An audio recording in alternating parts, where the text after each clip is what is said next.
A woman in black stands by a window. The room is silent, heavy. Her husband has been gone for 2 weeks and she will wear black for 2 years. She cannot attend parties, play music, or be seen in colour. In Victorian England, grief wasn't private. It was a performance. Tonight we'll uncover how mourning became fashion, economy, and moral duty all at once, and how Queen Victoria's sorrow set the standard for an empire. Welcome back, everyone. Glad to see you again. If you enjoy these videos, please consider subscribing and clicking the thumbs up button. It really does help. Now, take a deep breath, relax, and enjoy this stroll through history. When death entered a Victorian home, the first act wasn't prayer, it was silence. Every clock stopped ticking. Not one, every single one. From the grand mantelpiece clock to the small one above the stove, the rule was simple and immediate. Time had to end when life did. You can almost hear it. The tick fading to nothing, the air changing like the house itself takes a final breath. Time wasn't just a measurement in that world. It was a moral concept. The Victorians lived by their schedules. Morning prayers, tea at 4, gaslights out by midnight. But once a person drew their last breath, those ticking hands became dangerous things. Clocks had meaning beyond utility. They were a rhythm that bound the home to the living world.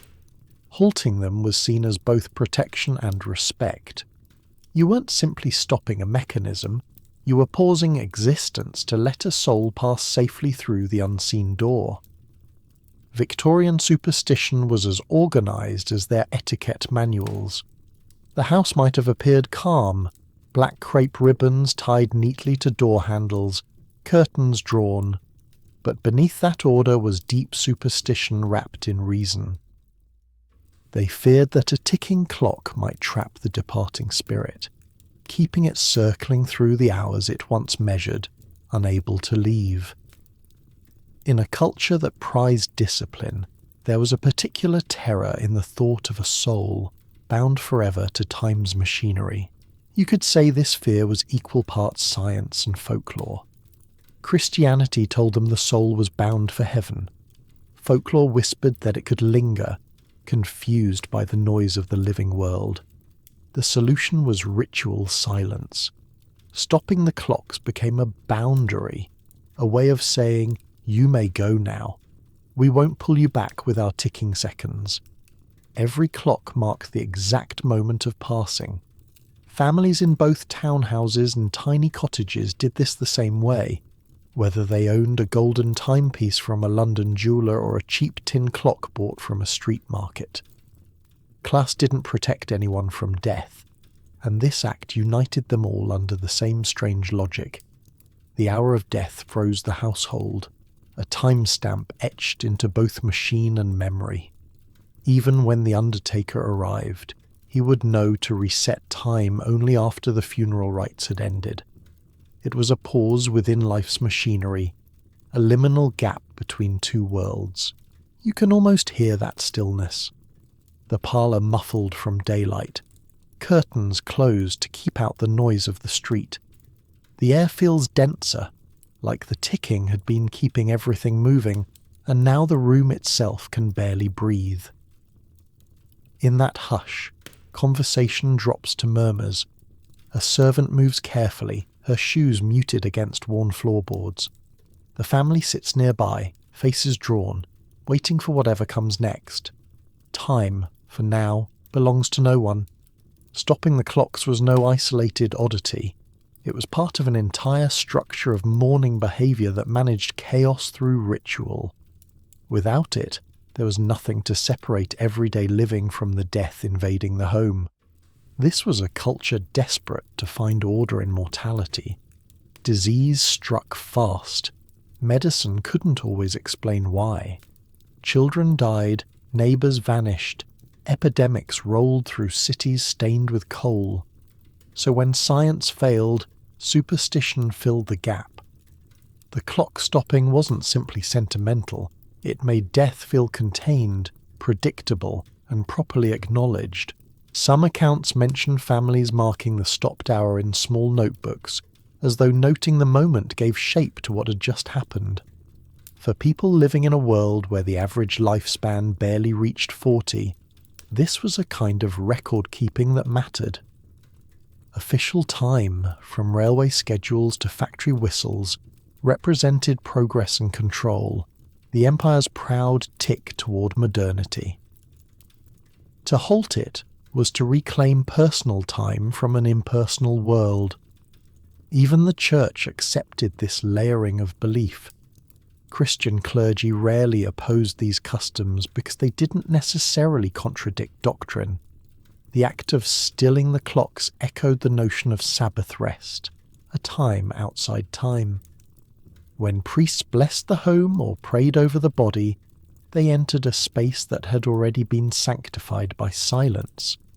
The faith of the Victorians was always woven with traces of the old world, superstitions inherited from centuries before. If you think about it, clockwork was magic disguised as science.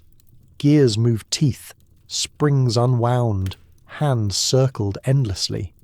For ordinary people, that mechanical heartbeat symbolized life's continuity. The moment it stopped, the illusion of permanence shattered.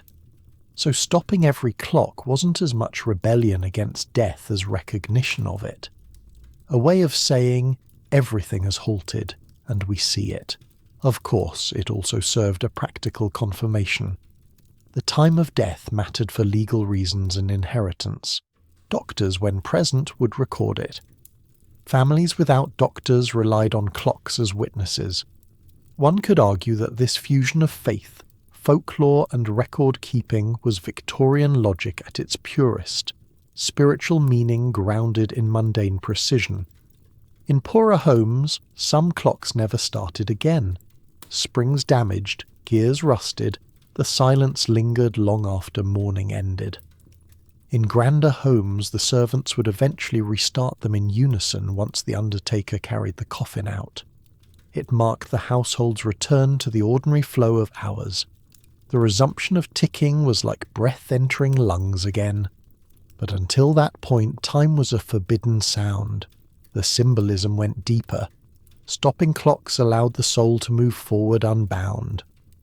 If time continued, some believed the spirit might lose its way, still tied to those familiar minutes, returning instead of leaving. It was an act of protection, not just for the dead, but for the living who feared what confusion might bring. A restless soul was dangerous. It could haunt, mislead, or bring sickness.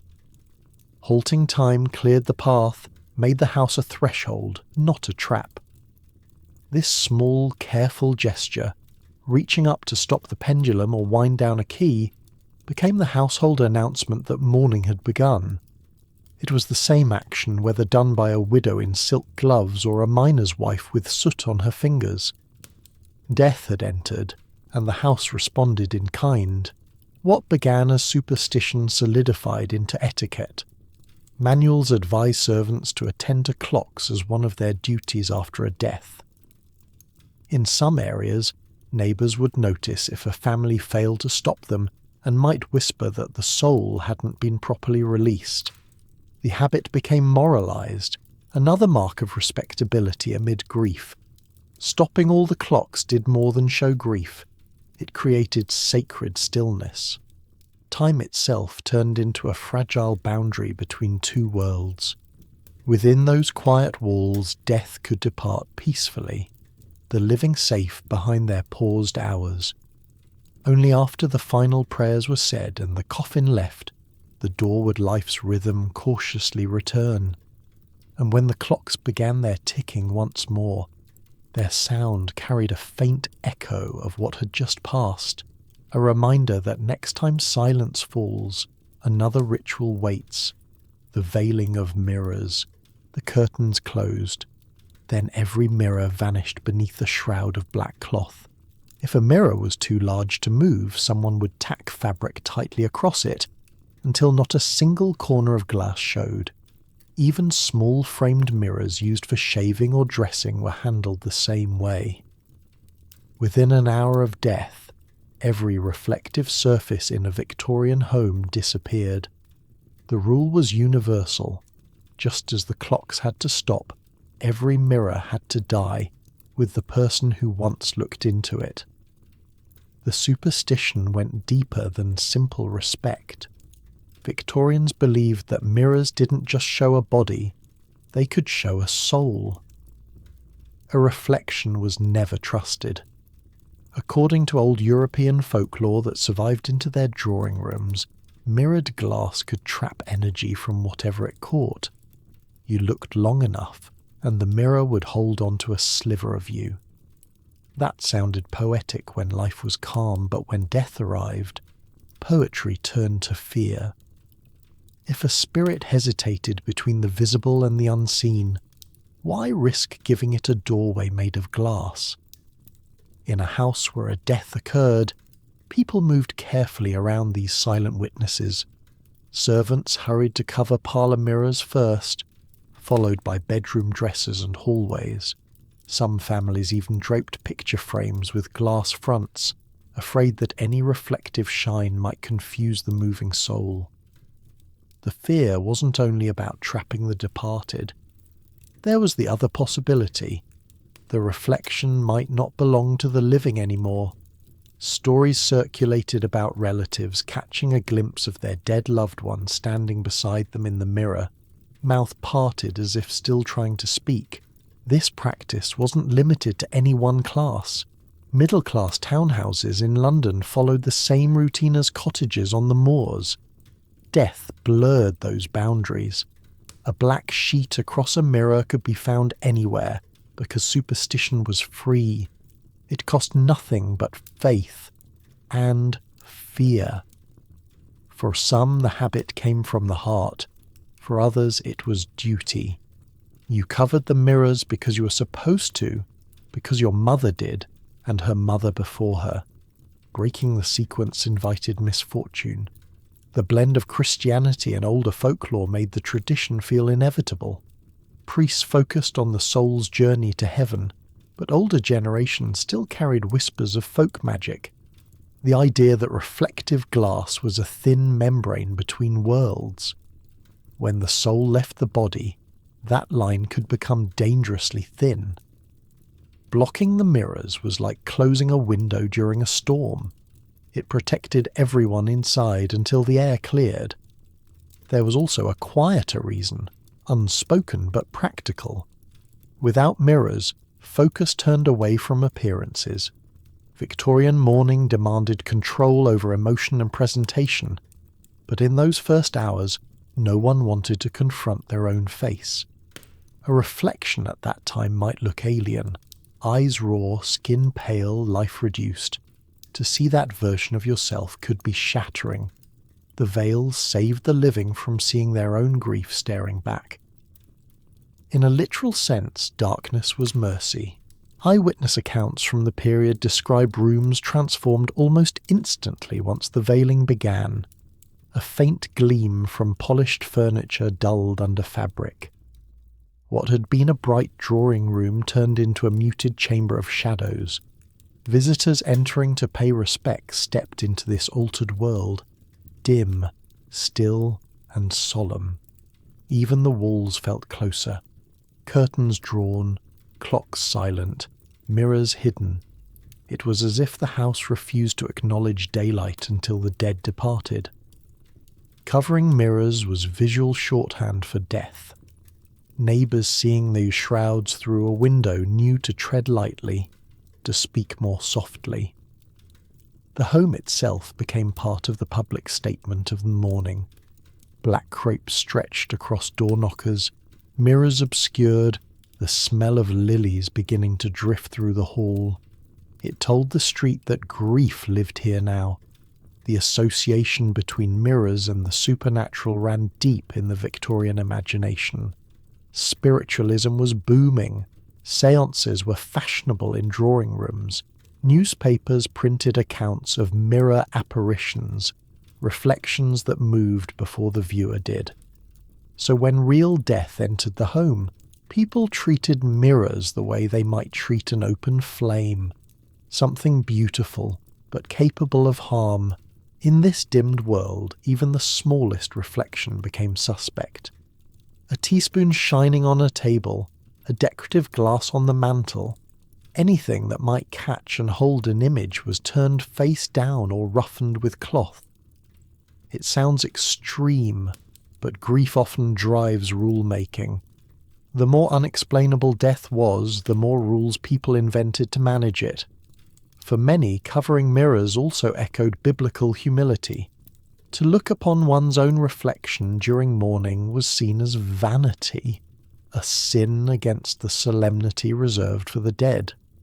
Those left behind weren't meant to think of beauty or adornment, but of the soul moving toward its judgment.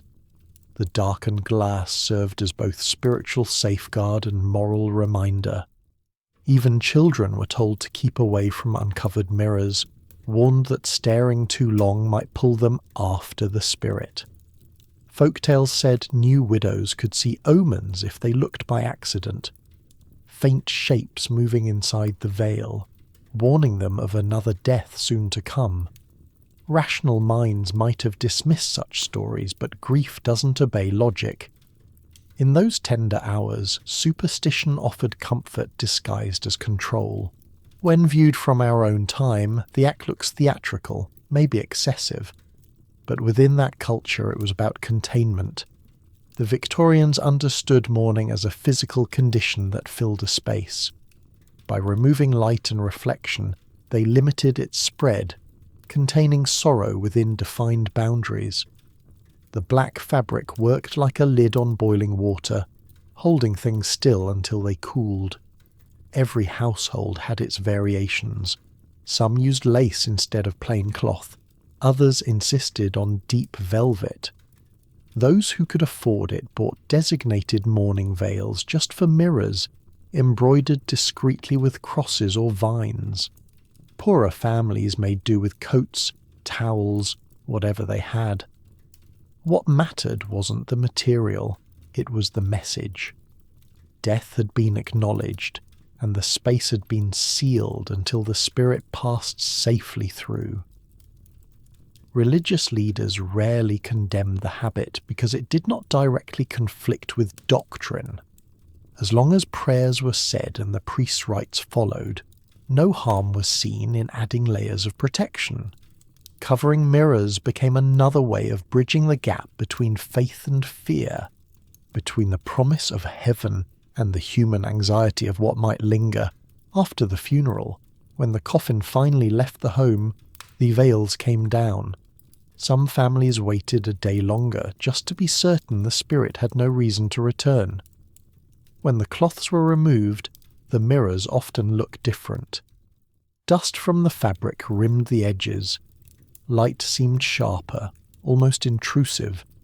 The reflection staring back belonged to people who had changed. They entered the ritual as mourners and came back as survivors. The veiled mirrors had given them a pause, space for the soul to leave and for the living to adjust before meeting themselves again. For Victorians, this practice was more than a gesture. It was emotional engineering. The world of reflections could hold ghosts, confusion, or self-pity. By covering every mirror, they created a buffer between visible and invisible, thought and memory. It guarded the soul's passage to the next realm and saved the living from their own reflection in the raw hours before burial. And when those black cloths were finally folded and stored away, another silence waited, a different vigil, kept not by clocks or mirrors, but by a single watcher who refused to sleep beside the dead. Every Victorian corpse had company. A silent figure kept watch beside the body through the night. You might think this role was ceremonial, like lighting candles or arranging flowers, but for Victorians the watcher was essential. Someone had to sit there in the half-dark, listening, waiting, and making sure that the person lying still was truly gone. They called it the wake or the vigil. The body wasn't left alone for hours at a time, not even in the smallest house. Someone's presence kept the space between life and death under constant observation. The watcher's role carried a strange pressure. They weren't there only out of respect. They served a deeper purpose. First, they watched to protect the spirit. It was believed that, for a short time after death, the soul lingered nearby. The watcher's calm presence would reassure it and protect against disturbance. But there was another reason, one born from a very real fear. What if the person wasn't truly dead? Medicine could confuse prolonged unconsciousness or coma for death. Certain illnesses slowed breathing and heartbeat to almost nothing. The watcher became the line of defense against a horrifying mistake, burial before death. To appreciate how serious that fear was, you have to remember what life was like. Without heart monitors or reliable stethoscopes, doctors sometimes pronounced death by touch and instinct. In moments of uncertainty, families relied on their own eyes rather than science. The watcher's second duty was to stand guard, not only for the soul but for the body that might not yet be finished living. That role carried both comfort and dread. You were there to protect your loved one, but deep down you carried the fear that they might begin breathing again. Victorians talked often about safeguard watches, long nights spent beside the still form of a child, spouse or parent. The watcher had to remain attentive, even after exhaustion set in. Lamps burned low, giving the corpse a faint glow that made shadows jump across the walls. Every creak of wood or shift of fabric forced a quick look back at the body. There was always that question tucked beneath the grief. What if it moves? It wasn't fantasy. Stories circulated through newspapers of people waking in their coffins, even clawing at boards, their bodies found twisted when graves were reopened. True or not, they rooted themselves deep enough to change behaviour. You'd find the watcher performing odd little tests during those hours. Families placed small mirrors just under the nose or mouth, searching for fog. If there was the smallest trace of condensation, life remained. Some held feathers before the lips, their trembling hands waiting to see if the delicate fibres stirred with breath. Others pricked fingers or toes with pins, hoping for even the faintest twitch. It sounds cruel, but it was seen as mercy compared with waking 6 feet under. This ritual existed in all sorts of homes. Wealthy families had servants or hired nurses to do the watching, giving polite names to the position to soften its grimness. Poorer families took shifts. Often, someone who had lost a spouse or child years before was chosen because they understood how to keep company with the dead. The practical reason, of course, was that such a person was less likely to panic. The longer the vigil lasted, the heavier time became. Hours blurred into one another. The only measure of passing was the lamp oil running low and the candle stump shrinking. The Anatomy Act of 1832 deepened the fear surrounding this custom. That law allowed unclaimed bodies, mostly from workhouses and hospitals, to be used for medical dissection. It was meant to stop grave robbing, but instead spread a new panic among the poor. You didn't need to be rich to die, but you needed money to stay intact after death. Families who couldn't afford a quick burial worried that if they left a body unattended, someone might claim it as unclaimed. The watcher's seat beside the coffin turned into a kind of protest against that fate. A body with someone sitting beside it was a body still owned, still loved. If you step into one of those rooms, the stillness feels absolute. The curtains remain drawn just as they were after the mirrors were covered. A faint smell of oil mingles with flowers meant to disguise decay. The watcher sits near a small table, perhaps with bread and tea they barely touch, their gaze settling again and again on the face before them. Outside, the city presses on. Wagons rumble, church bells count the hours, but the room itself stays apart from time. Some accounts mention watchers hearing tiny sounds, a sigh, a creak, the shift of air through loose boards. They stiffen instantly, pulse rising, trying to decide whether the noise came from the house or the coffin. Most of the time, it's nothing. Just nerves and fatigue playing tricks. But those moments explain why watchers prayed as often as they check for breath. They prayed for peace, yes, but also for certainty, that death would stay death. The ritual offered comfort too.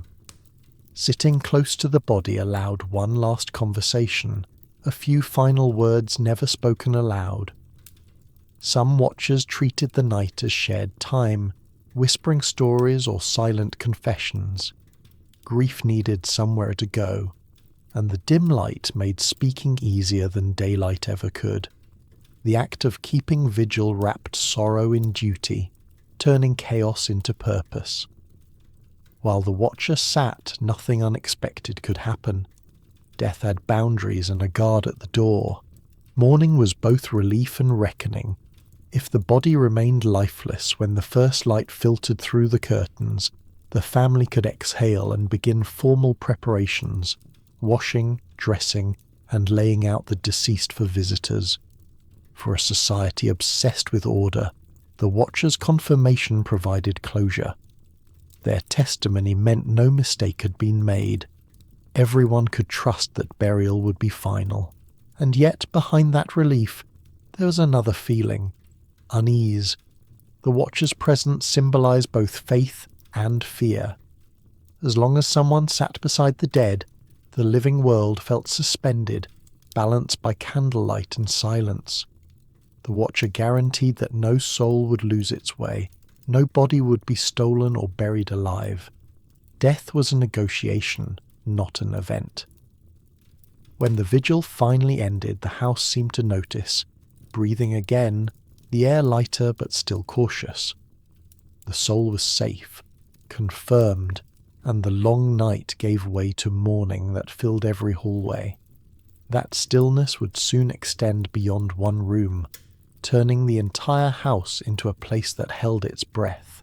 Family members hardly spoke above a murmur. Meals waited untouched on tables, and the familiar routines, morning tea, evening prayers, the smell of bread baking, paused mid-motion. It wasn't negligence, it was reverence. Life stopped until the funeral released it again. Even clocks, already silenced, added to that sense of suspension. Days blurred because time had no authority while the house was in mourning. You might wake to grey light, but felt no different from twilight. Everything inside existed in one long, even hour. For the family, that pause offered order inside chaos. It gave shape to grief, a structure to follow when nothing else made sense. For outsiders, it was communication. Neighbours walking past saw the black ribbons on the doors, the closed curtains during daylight, and they understood without asking questions. It was both private grief and public declaration. The darkened house said everything the mourning family couldn't bring themselves to say out loud. If a visitor dared to knock during those days, they'd likely remove their hat and stand in silence before entering. Invitations weren't extended. Presence was earned by closeness or obligation. Guests stepped softly through the shadowed rooms, speaking little, often leaving without seeing the body. The atmosphere was not for display but preservation, preserving the peace, the memory, and the delicate balance between seen and unseen. The dimmed home acted as a symbol too. In the absence of the deceased, the house became their echo. Every empty chair, every untouched object carried their absence like a reflection of shadow. Blocking the sunlight made that absence visible, a kind of honesty that light would have denied. To the Victorians, brightness felt impatient, dismissive. Mourning belonged to darkness, to slow breathing and solemn stillness. For wealthier families, even the materials used in dimming the home carried meaning. Heavy velvet drapes were drawn across tall windows, absorbing sunlight so effectively that rooms resembled chapels. Servants replaced coloured decorations with black ribbons and removed bright ornaments from sitting rooms. Jewellery with coloured stones was locked away. Even flowers were chosen for restraint. White lilies, laurel leaves, or sprigs of ivy. The wealthy could afford to make grief look respectable. In smaller cottages, silence took the same weight but wore plainer clothes. Families without velvet turned over coats or hung bed sheets across the windows. The effect was the same. The light went out. Neighbours read those makeshift curtains as clearly as church bells announcing a death. Poverty didn't excuse anyone from the etiquette of mourning. It only changed the texture of it. Whether you lived behind brick or timber, closing the curtains meant crossing a boundary. The house itself seemed to hold its breath. Children were told to play elsewhere. Even pets were often kept outdoors. Meals grew simpler, seasoned with duty rather than appetite. The air turned heavy, thick with candle smoke and the faint odour of flowers placed to disguise the body's slow fading. Work paused unless it was directly tied to funeral duties. Tailors came quietly for measuring. Undertakers spoke in low tones while bringing in materials for the coffin. Everything was done with restraint, as though one loud sound might pull the spirit back or push it away too soon. Religion underpinned much of this stillness. Death wasn't seen as disappearance, but transformation. Closing the house to light and noise created a space where that transformation could happen undisturbed. The household acted as a waiting room between life and eternity. It sounds mystical, but for Victorians, it was as practical as it was spiritual. You could respect both heaven and hygiene at the same time, turning the parlour into sanctuary and sick room alike. Even after a few days, reopening the curtains was a delicate act. It had to be done in the right order, after the coffin left, never before. The servant or family member who opened them again was, in effect, reopening the world. The sunlight spilled in not as brightness, but as permission. The quiet dissolved slightly, turning back into the hum of daily life. But for that brief period between death and departure, every house became something different, a borderland waiting for the crossing to finish. This level of ritual detail might sound excessive from today's perspective, but to Victorians, it was a moral duty. Keeping the light out showed that the family could behave with dignity, that they knew how to conduct themselves properly during loss. In towns and villages, a dimmed home reflected not only personal grief but moral worth. A household that failed to darken its windows might be judged as careless or godless. Mourning wasn't a private indulgence, it was proof of conscience. That respect extended past religion and into superstition. Bright light, according to some, could scatter the spirit before it properly departed, leaving echoes or hauntings behind. Sound carried a similar danger. It could startle the departing soul, sending it back toward the familiar instead of forward toward peace. So stillness became protection, a careful neutrality that guided the spirit away. The darker the house, the quieter the passage. When the funeral day arrived, the tension broke but didn't vanish. Curtains remained closed until the moment pallbearers stepped through the front door, carrying the coffin toward the waiting cart. Only after it rolled away could the living breathe freely again. The household resumed movement slowly, as if learning to exist without suspicion that death might still be inside. Meals returned, voices lifted fractionally. Music might play weeks later. The house began to feel inhabited again. closing curtains, avoiding sunlight, speaking softly. These habits weren't random quirks. They created a threshold, a carefully built calm meant to guide the spirit away without confusion and to shelter the living from crossing that boundary themselves. Death had a place, and so did life. Silence and shadow held the border between them. Every act, however small, kept that line clear until the final moment when the door opened and time restarted. But that sense of order didn't stop at silence. It extended into one more phase, one rooted in fear as much as faith, the desperate need to prove that death was real and final before a body ever left the front room. In a century without heart monitors, proof of death came through touch, breath, and patience. The doctor could leave, confident in his judgment, but the family rarely trusted him entirely.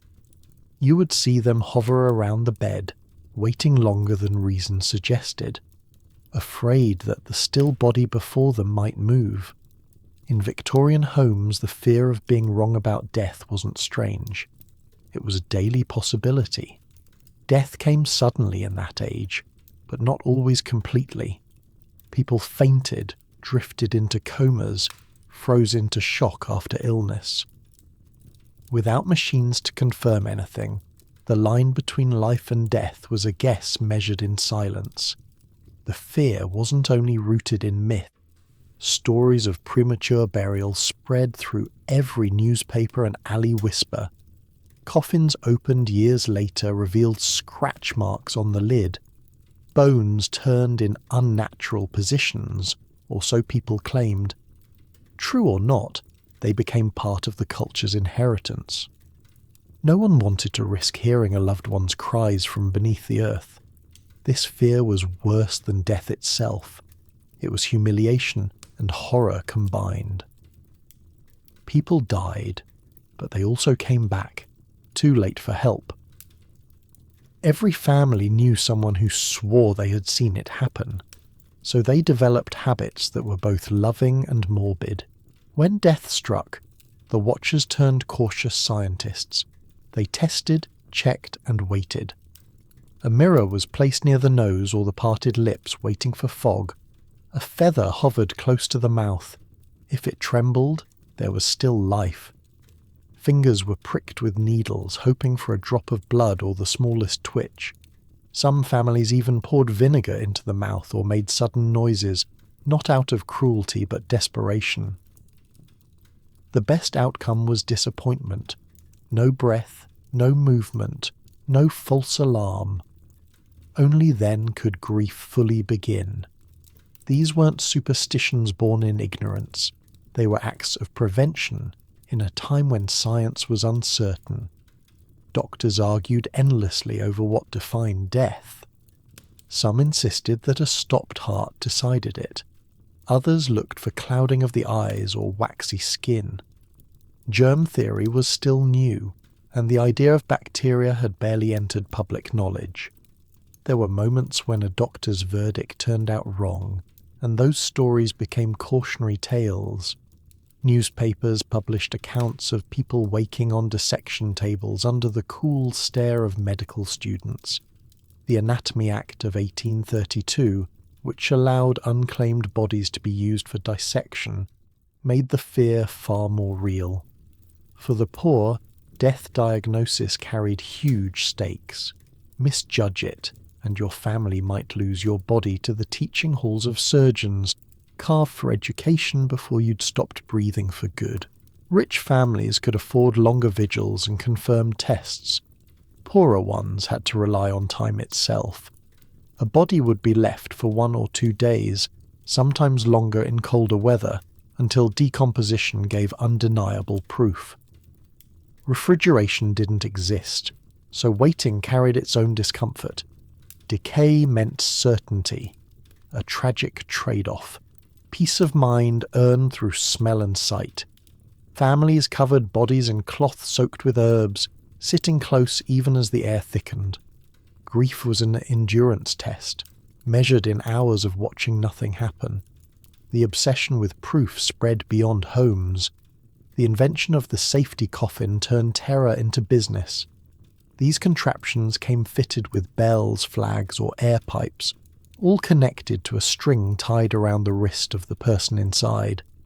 If the corpse moved, they could summon rescue. Newspaper cartoons mocked the idea, but companies sold them anyway. Pamphlets promised safety from premature burial to anyone prepared to pay. It didn't matter that few were ever used successfully. The existence of such devices proved how deeply the fear ran through society. You could die rich or poor, but you must never wake up underground. Even doctors and clerics admitted that certainty was slippery. Some recommended placing the body in a cold room for 3 days, long enough for rigor mortis and discoloration to remove doubt. Undertakers received strict instructions not to seal coffins too soon. Families wrote notes to keep with the deceased, declaring that burial must wait several days just in case. The rituals that grew around this waiting period were slow and deliberate. Mourning relied on confirmation. Love demanded it. Watching a body for signs of life became an emotional performance as much as a practical act. A widow would run her fingertips across her husband's wrist one last time, trying to feel a pulse. Parents held mirrors near their child's lips again and again, unwilling to surrender. Hour after hour the watchers sat, breath shallow, eyes burning from sleeplessness and lamp smoke. The feather didn't move. The mirror stayed clear. Still, they waited. There was no certainty until the undertaker's knock arrived at the door, his presence proof that the time of waiting had passed. What strikes you reading these accounts is how love and dread blended seamlessly. The testing wasn't cruelty. It was devotion under panic. People didn't doubt death's arrival. They doubted its finality. It was easier to believe a mistake possible than to face the total absence of someone beloved. This paranoia, shaped by social law and religious hope, gave form to grief. In checking for life, they were trying to keep it a little longer, delaying the moment when farewell had to become permanent. The Anatomy Act sat silently behind much of this behaviour. Poor families couldn't simply allow death to go unchallenged. If a body wasn't claimed quickly, if paperwork lagged, that person could end up dissected. The law meant to improve medicine produced a secondary cruelty, the fear of being carved while still capable of feeling it. So families watched more closely, hired watchers longer, refused to surrender the bodies until they were convinced. Certainty became safety, but safety demanded proof. From an outsider's perspective, the rituals looked obsessive. Mirrors fogged, fingers pricked, candles dripped wax over fading skin. But inside those homes, every test carried meaning. The Victorians didn't separate science from emotion. Waiting to declare death was both a medical check and a spiritual act. The silence of the room, the shallow lamps, the touch of a hand resting over cold flesh. Each gesture said the same thing. We will be sure. No spirit will drift uncertainly. No heart will stop too soon under buried soil. By the end of the watch, everyone was exhausted. The waiting room smelled of oil and wilted flowers, the bed sheets creased from too many hands smoothing them. Finally, when the skin stiffened, the lips darkened, and warmth vanished entirely, the family could release their burden. Grief replaced vigil. The undertaker was summoned, his arrival breaking the paralysis that had held the house still for days. As he entered, the watchers stepped aside, their duty complete. In that moment, proof of death wasn't just absence of movement, it was acceptance. The testing, the fear, the silence, all culminated in surrender. You could call it superstition, or call it love performed through endurance. Either way, It makes sense when you realise what waited outside the door. Once the undertaker claimed the body, it moved from family care into the machinery of mourning. The next act wasn't about waiting anymore. It was about the slow procession as the dead left the home, feet first, bound for the world beyond. When it was time, the deceased was carried from the home, but never head first. There were no exceptions to this rule. The undertakers, often called layers out, knew it without needing a word from the family. The coffin, or sometimes just a shrouded body if money was tight, was turned carefully so that the feet pointed toward the door. Even the poorest neighbourhood obeyed this command, and anyone watching understood its meaning. Feet first meant farewell, not invitation. The ritual acted as a safeguard, part respect, part superstition, and it shaped one of the most intimate moments of any Victorian death. Bodies leaving any other way invited unease. Facing the door head first was believed to lure misfortune back into the house, like turning the deceased into a magnet for souls who hadn't yet left. The reasoning sounded practical but came from fear. If the body looked back, the spirit might recognise home and try to return. Worse, it could tempt a relative to follow. The Victorians didn't take risks with spirits. Every small gesture during death held purpose, and this one protected both worlds. The solemn procession started in complete silence. Curtains remained closed just as they had been during the vigil, and the watchers handed over their post to the bearers. 2 or 4 men lifted the coffin gradually, adjusting the weight until everyone moved in rhythm. Slow, steady, no stumbling. The hallway always felt narrower on that morning, even in grand houses. In poorer cottages, the door frames barely cleared the sides of the wooden box. If space grew too tight, the men tilted slightly, still feet first, but with an extra level of care, as though even a scrape against the door frame might disturb what they tried to keep calm. Outside, neighbours stopped what they were doing. Market chatter quieted, wagons halted mid-street, and even children froze where they stood. Everyone knew what the sound of that door opening meant. Some made the sign of the cross, others simply bowed their heads. The act was automatic, a kind of shared motion of respect. Death wasn't a private event. The whole street witnessed the departure together, acknowledging that someone they had nodded to the week before now moved feet first into the unknown. The reasoning went further than fear of haunting. The direction of departure symbolized life's order. For those steeped in Christian teaching, feet first meant moving forward, not backward, toward resurrection and judgment. Facing away from the living ensured that the dead were literally set on their path. The body left as the soul should, departing, not lingering.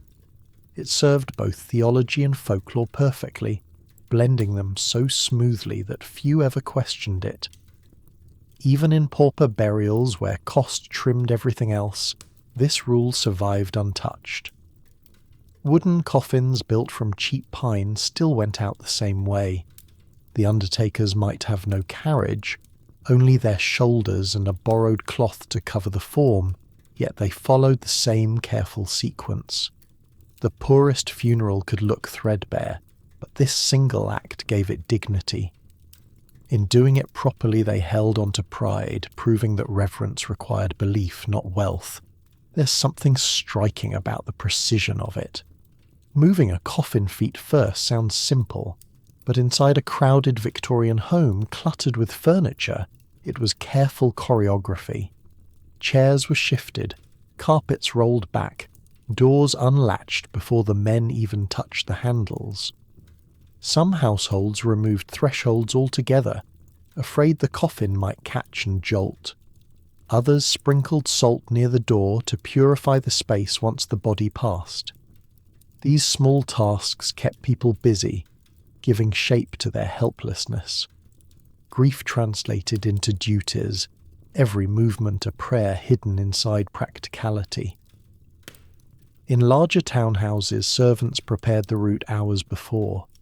Every object that could snag clothing or brush against the coffin was removed. The body moved through the home like a final procession through memory, past the parlour clock now ticking again, the veiled mirror still covered, the stairs where the dying had once paused to rest. Those details mattered. People understood the symbolism. Each step away from familiar spaces illustrated the boundary between world and afterworld. The coffin's slow tilt was both physical and emotional weight. The moment it cleared the threshold, the pressure lifted and deepened simultaneously. Relief that the ritual held steady. Pain because the leaving was now real. You can see that hesitation in old accounts, how mourners sometimes reached for the coffin as it passed, only to pull their hands back quickly, as if touching might confuse the spirit. Reverence demanded distance. To help lift the body was honourable, to cling was selfish. For the families, that careful movement offered comfort. The undertakers handled death the way others handled religion, with formality, composure, repetition.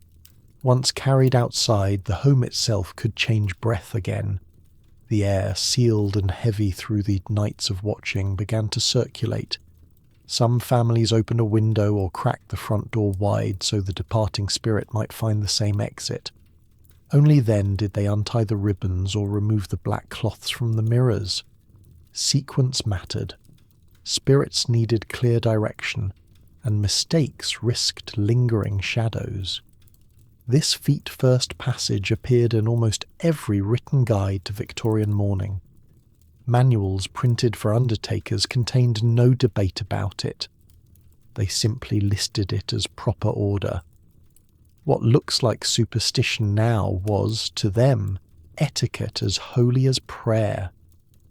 The combination of fear and faith turned this one motion into law.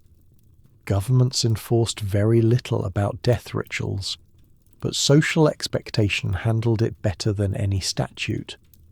People might cut costs elsewhere, but the direction of exit never changed. Religious leaders supported the habit too. Church doctrine aligned easily with it. The body leaving feet first was a subtle echo of Christians buried facing east, the direction from which they expected resurrection. It reminded everyone left inside that death belonged to the same story as hope. Even skeptics followed the rule out of respect for those who still believed. The act worked because it crossed boundaries between classes, between rationalists and believers, between practical rules and quiet fears. That unifying ritual may also explain why the command extended beyond strict churchgoers. Superstition tolerated no exceptions. If the dead were carried head first, they could look back, see the home, remember warmth, and refuse to leave entirely. The ghosts in Victorian folklore weren't foreign ideas, they came from this exact worry. Keeping the body's gaze turned outward prevented any temptation to linger. Respect and fear fused into a single motion. As the coffin reached the waiting cart or hearse, the bearers made one last adjustment, still careful not to twist the body the wrong direction. The coffin rested flat, sometimes draped with simple black cloth, sometimes decorated with bouquets or ribbons. For one long moment the family stood behind it on the doorstep, eyes lowered, hands tight together. No one spoke except the undertaker confirming readiness. Then they began the slow walk to the churchyard, wheels squeaking, boots scraping on cobblestones. The street followed with its silence intact. Even the smallest movement that morning obeyed order. Chairs returned, floors wiped, curtains half opened once the cortege turned the corner. Everything done quietly, respectfully, as though the body might hear. That gentleness marked transition more than any sermon could. Death had been moved safely away, and the home retained its calm. Every careful adjustment, every step and tilt of the coffin, balanced reverence with fear. These gestures made mourning feel structured instead of chaotic. Carrying a body feet first wasn't just protection from superstition, it was the boundary marker between past and present.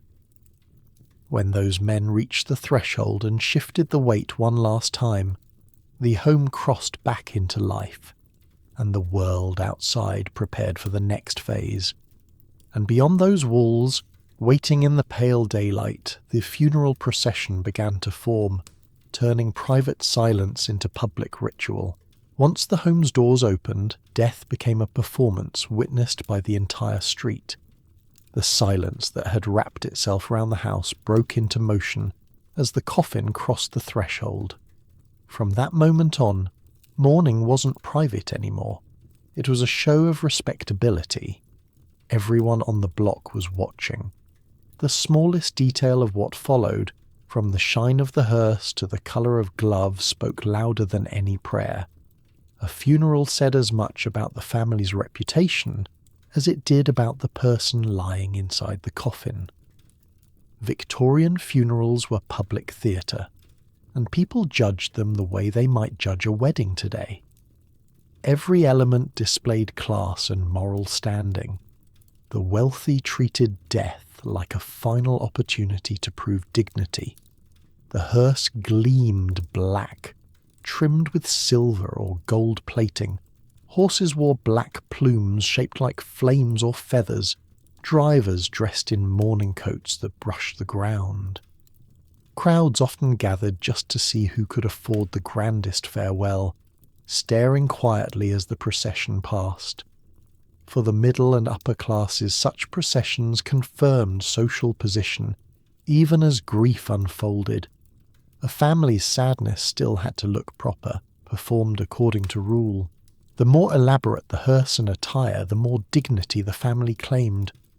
Undertakers offered catalogues of mourning equipment, coffin handles, velvet drapes, sashes and feathers, so clients could choose a display suited to their means.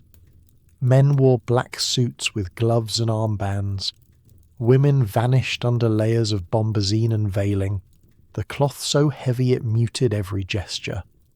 The widow's veil, known as the weeping veil, fell past her shoulders and often reached her waist.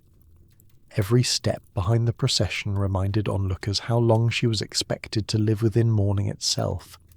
These performances didn't stay spontaneous for long. Once Queen Victoria began her lifelong mourning after Prince Albert's death, the rules turned national. She wore black for 4 decades, and her grief shaped entire industries. If one queen could define devotion by dressing in darkness, the empire followed. Mourning became etiquette, not emotion.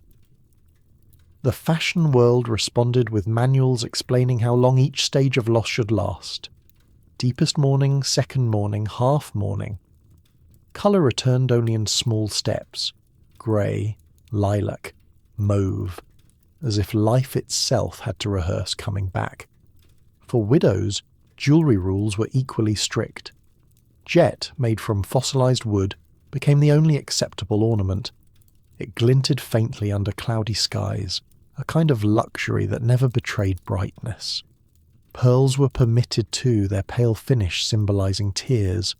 A woman's conduct after her husband's death tested both her virtue and her discipline. Funeral processions reflected that hunger for order.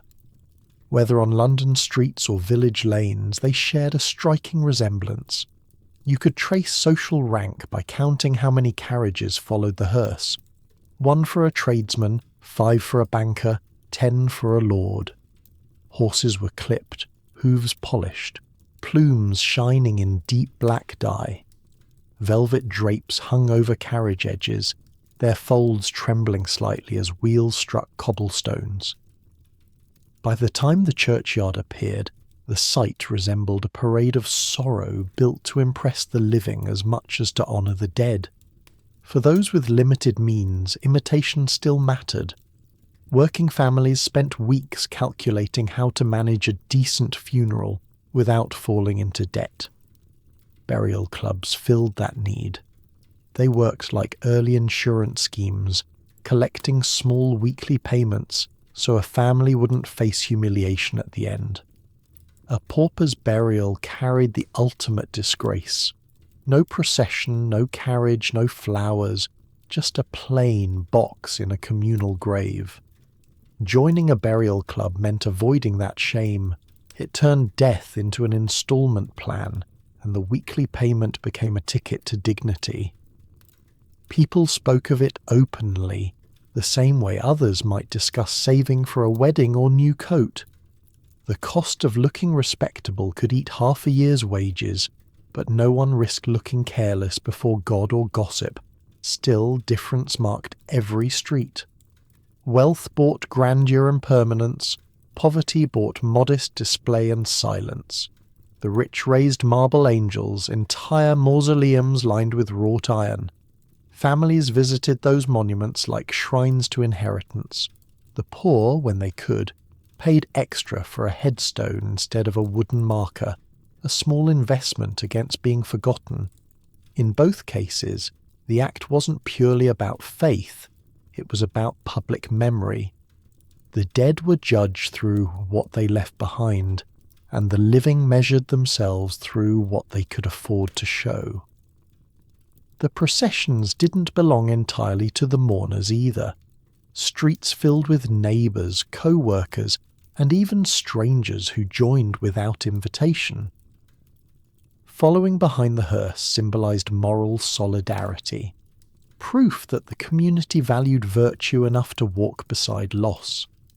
Children were told to stand still as the coffin passed, caps removed, eyes lowered. Even horses pulling carts were stopped out of respect. Mourning wasn't confined to a single family. It was a temporary restructuring of public life, a collective pause that allowed grief to speak through ritual instead of words. You might expect such displays to feel sombre, but they were strangely energetic. Funeral processions ran like social parades. Undertakers competed for elegance. Clothing shops advertised full mourning dress ready-made, and tailors noted they could match any stage of bereavement. Florists offered wreaths in regulated patterns, pure white for innocence, laurel for honour, ivy for faithfulness. Nothing was random. The visual code of mourning guided every onlooker through what to think and how to behave. The performance worked because everyone knew the choreography. Of course, the economy built around these displays thrived on pressure. You couldn't simply choose to grieve cheaply. Expectations made simplicity suspect. A short procession hinted at miserly hearts. A widow who broke the dress code too early risked social exile. Even shopkeepers observed the rules, covering windows with black fabric or letters of condolence. The same rituals that gave stability also drained purses, forcing people to buy symbols of respect just to stay respectable. Death turned into an industry, and yet there was strange comfort in that repetition. The rules carried certainty. In a world where illness struck suddenly and loss came often, predictability helped people survive grief's chaos. Mourning linked the individual to a shared script that said, "This is how we proceed. This is how we show love." When the procession passed, people watching from doors or windows recognized both pain and order in equal measure. The black horses, the slow rhythm of steps, the rustle of fabric, collective proof that society hadn't dissolved under sorrow. They buried death behind ceremony. For towns already used to smoke and noise, these processions reshaped the streets into corridors of quiet. You could track their passage from distant corners. First the low drum of hooves, then the soft clatter of wheels, then the faint shifting of skirts. The sound reached you before the sight, and by the time you saw the coffin gliding past behind glass panels, you already felt the weight of collective judgment. Everyone turned toward the display, some to honour, others to compare. The dead moved through a gallery of eyes, and the living made note. What resulted was a culture where mourning doubled as currency. Proper grief earned social credit. It proved moral worth. A well-dressed widow signalled loyalty. A grand burial projected family success. Even sorrow could be bought, organised, and measured. The Victorians didn't see contradiction in that. To them, beauty and piety could occupy the same black carriage. The performance reassured those left behind that both spirit and reputation remained intact. As the procession disappeared around the corner, neighbours lingered a moment longer before returning to shops and kitchens. The street life resumed, but something lingered in the quiet. The knowledge that grief had done its circuit and the living had taken notes. Mourning had been both farewell and display, the final test of grace. And when the carriages were gone and the tracks faded from the road, the family returned to a new kind of silence, one far smaller and more personal, filled not with onlookers but with keepsakes, objects meant to hold the memory in their hands long after the crowd had gone home.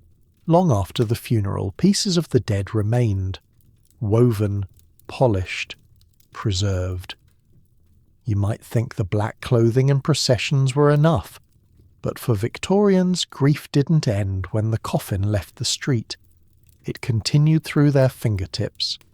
They collected fragments of the person who had gone. A lock of hair, a photograph, sometimes even the pressed outline of a hand. Death turned into something you could hold, something small enough to tuck inside a drawer or wear close to the skin. The mourning house became a workshop of memory. Hairwork jewellery was perhaps the most personal of these creations. A strand cut from the head of the deceased, braided and coiled with almost impossible precision, became part of rings, earrings and brooches. Silversmiths and jewellers offered catalogues showing patterns, tight plaits for husbands, looser curls for children. Wearing these pieces wasn't sentimental indulgence, it was expected. For a society that valued restraint, a small woven circle of hair held enormous meaning. You weren't just keeping a token, you were keeping the person. Hair survived when flesh did not. It refused to decay, a stubborn reminder that some part of life still resisted death's final claim. Inside these intricate designs, love and loss tangled together. You'd have widows kissing the rings before prayers, parents touching lockets when passing portraits. Those little gestures filled the gap between absence and presence. To modern eyes, it might seem grim, carrying someone's hair in a ring, but for Victorians, it was comfort disguised as fashion. It allowed sorrow to stay visible but contained. It looked proper, controlled, and endlessly repeatable. A grief you could wear without scandal. And then came photography. Daguerreotypes made portraits affordable, capturing likenesses clearer than any painting. When death visited, families hurried to call a photographer. A final image was necessary. Some were taken before burial, the eyes closed carefully, bodies positioned as if asleep. Others showed children perched upright, supported with hidden frames behind them, or mothers posed with infants who would not wake again. To Victorians, these weren't macabre. They saw them as sacred items, proofs of affection, the last opportunity to look upon a familiar face unchanging. Many frames were kept open on mantelpieces beside candles, or mourning cloches filled with hair and pressed flowers. The photographs blurred the border between love and possession. They looked peaceful, composed, even beautiful. But they reminded everyone that death was only partly conquerable. You could preserve the image, but not the warmth. You could gaze for hours, but the person would never blink back. In that disconnect, the Victorians found both relief and torment. The technology that let them arrest time also forced them to confront its stillness. Portraits that once meant life now confirmed its absence. Grief found its own contradiction and made art out of it. These keepsakes stretched beyond Britain's borders. Across the empire, colonists held on to the custom as they carried it into new lands. In Australia, settlers far from home clung to similar rituals, ordering mourning trinkets from London or commissioning replicas locally. Hairwork spread through ports and trading towns, the same designs reproduced thousands of miles away from their origins. The uniformity of these mementos connected people separated by oceans, each one facing death with identical gestures of control. The ritual survived because it made distance easier to bear. A relic could bridge hemispheres where letters and telegrams could not. In every corner of that grieving culture, a similar tension remained, the desire to let go clashing with the refusal to forget. Mourning objects made it possible to live with that contradiction. A woman could wear her husband's hair as jewellery and still attend dinner. A family could sit beside a photograph of their lost child and still manage laughter. The objects didn't erase grief, but they turned it into furniture, decoration, costume. Familiar enough not to frighten, permanent enough to reassure. Each item provided boundaries for emotion, ensuring that love stayed dignified, never desperate. You can imagine small boxes neatly lined with these fragments. A curl bound in ribbon, a tattered note, the faint fragrance of oil meant to preserve it. Writing boxes and keepsake drawers turned into shrines. Some families assembled miniature museums, vases filled with funeral flowers, lockets lined with black velvet, silver frames polished weekly. Every surface whispered remembrance. Mourning made the house feel crowded even when it was empty. Death collapsed into life, so ordinary it could rest silently on a shelf. Breaking that order, though, carried consequences. People believed mourning customs were maps for the soul's passage. You followed them exactly, or risked confusion between worlds. Forgetting to close a door behind the coffin or mishandling a mourning token might keep the soul trapped, half returned. An uncovered mirror could lure it back. A misplaced hair jewel might interrupt its path. These warnings weren't told with hysteria. They were recited like safety rules. Every object had a role in protecting both sides of existence, the living from haunting, the dead from being lost. The same logic ran through global branches of the custom. Whether in whitewashed cottages of rural England or wooden houses in colonies abroad, the rules echoed with slight variations. Some cultures wove hair into wall wreaths framed under glass, symbolizing the family circle. Others mixed ashes into rings or medallions. But the principle remained constant, to create a peaceful route for the departed through sympathy expressed in craft. Mourning turned manual. Making these things gave hands something to do when hearts could not act. Weaving hair or polishing a photograph became meditation, repetition curing chaos. If you looked at these artifacts outside their stories, they might seem eerie, tiny relics of unnecessary intensity. But the emotional logic behind them is curiously recognizable. Modern memorials, from jewelry containing ashes to digital photo walls, repeat the same impulse, the need to hold something tangible after loss. The materials have changed, but the craving remains identical. We want to turn absence into substance, fear into touch. The Victorians just did it more visibly, wrapping their sorrow in craftsmanship. They didn't hide their ache in data or screens. They wore it openly, pinned to their chests, strung around their necks, framed above mantles. For them, death didn't dissolve identity. It hardened it, made it collectible. A rope of hair woven into a brooch outlasted generations. A daguerreotype, though darkened with age, still caught the expression of the eyes. Together these relics outlived their purpose but continued their effect.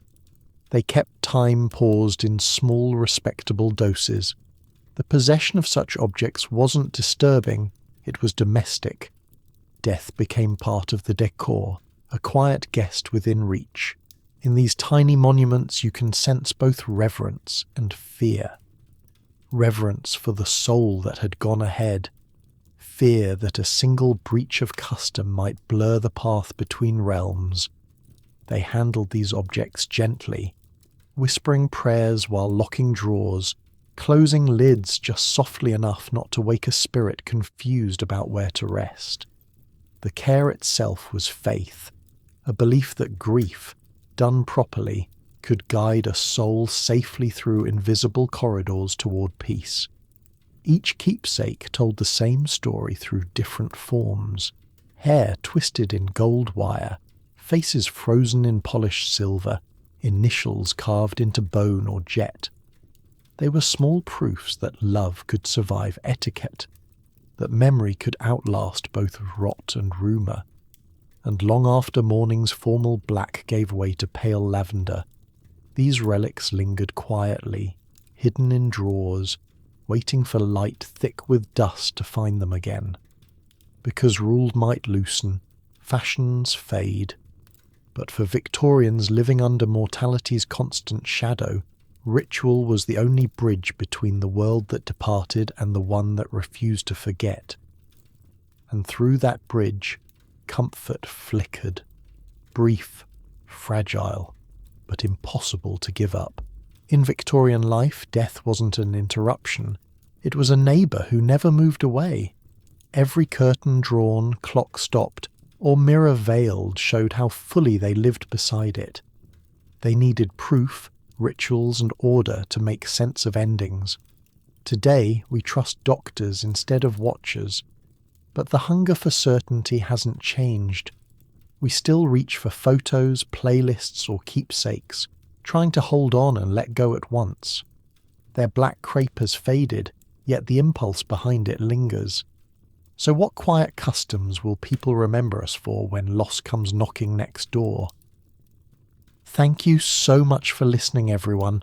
I do hope you enjoyed this brief stroll through history. Remember to subscribe and leave a like if you enjoy what I do here.